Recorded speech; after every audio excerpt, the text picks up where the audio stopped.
এখন আমরা শিখব কিভাবে এমএস এক্সেলে বারকোড জেনারেট করতে হয়।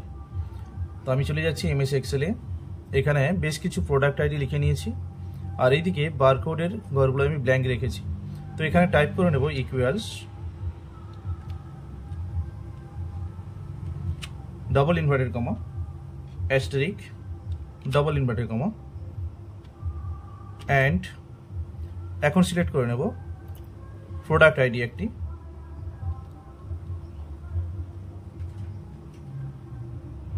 আবারও দিয়ে দেবো অ্যান্ড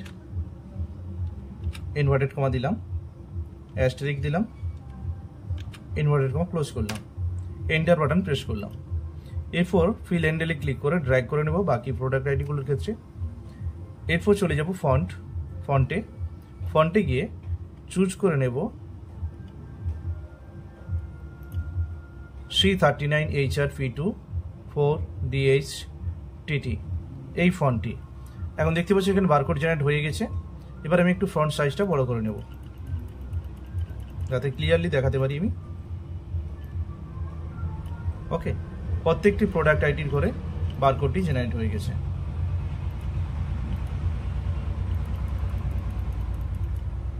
ওকে, তো এইভাবে সহজেই আমরা যে কোনো সংখ্যা থেকে বারকোড জেনারেট করে নিতে পারি।